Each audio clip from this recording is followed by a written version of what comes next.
widespread floating trains, nuclear fusion, Marty McFly's hoverboard. He's on a hoverboard! It sounds like the future, but many scientists say these types of advances aren't as far away as we think. They all hinge on one thing: a room temperature, ambient pressure superconductor. And in July, some scientists claimed to have found just that, sending stock prices for companies with a perceived connection to superconductors soaring.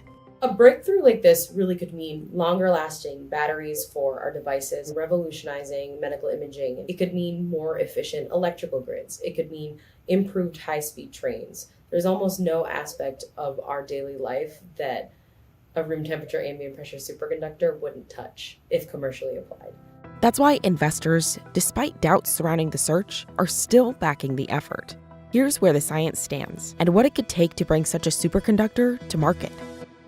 When electricity flows from one place to another, it travels along some type of conductor, usually a metal. Those conductors put up some resistance, which results in some of the energy being lost as heat. That's why your phone or computer can get really warm. Superconductors eliminate that resistance and can transmit energy without loss. Superconductors, obviously, if they conduct electric current perfectly, it means they're extremely efficient. But these materials typically only work in extreme conditions, temperatures as cold as roughly negative 320 degrees Fahrenheit, or extremely high pressure. There's always an investment to do the necessary cryogenics. If you're using copper and it has a little bit of loss, but the superconductor is much more expensive, for most of your applications, you might want to use a copper instead. Just because you have a superconductor, the question is whether it's going to be useful or not. Because of that, superconductors, as they exist today, are used in limited circumstances. For example, MRI machines. But there's also been investment in broader uses. The Departments of Energy and Homeland Security have funded initiatives to create more resilient power grids using superconducting cables, like one in Chicago that uses liquid nitrogen to keep cables cool.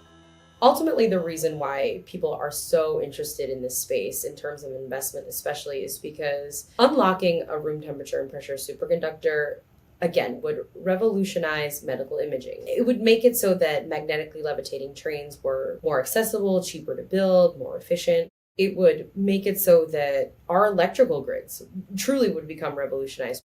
Because superconductors potentially promise huge advances in technology, finding one that can work at room temperature and ambient pressure has become a holy grail for scientists and investors. A group led by scientists at the University of Rochester claimed to make a major breakthrough in March. A superconductor made of rare earth material combined with nitrogen and hydrogen that they said worked at roughly room temperature.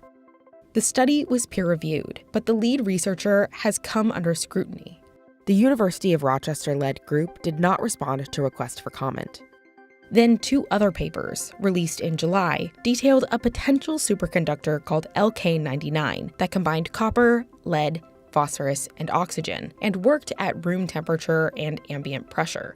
Videos of the substance floating above a magnet, a hallmark of superconductivity, circulated online. But those papers, written by researchers who mostly worked for the privately held Quantum Energy Research Center, haven't yet been peer-reviewed. And many scientists say LK99 is just a magnet, rather than a superconducting material. Many groups had difficulty replicating the experiment. The Quantum Energy Research Center didn't respond to requests for comment. Still, the enthusiasm for the July research triggered big stock swings for companies like Sunam, Mobis, and American Superconductor.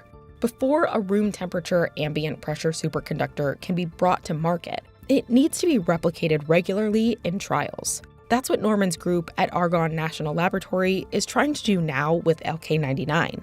It's going to sort of take a while to sort out what's actually going on there. It opens up the space, right? There's lots and lots of minerals out there, very few that have been studied from a physics perspective. Maybe there are other surprises out there waiting for us.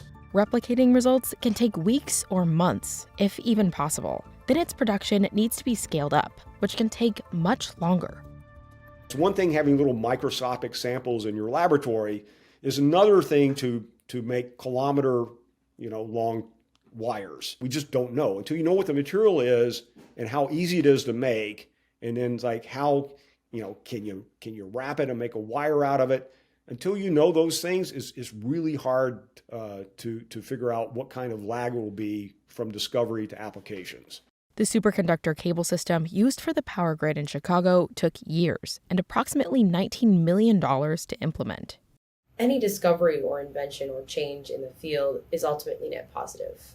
So it's almost like a nothing to lose, everything to gain scenario. It's not like they have spent decades researching this, trying new recipes, and it has yielded no results. So it's perhaps just a matter of time.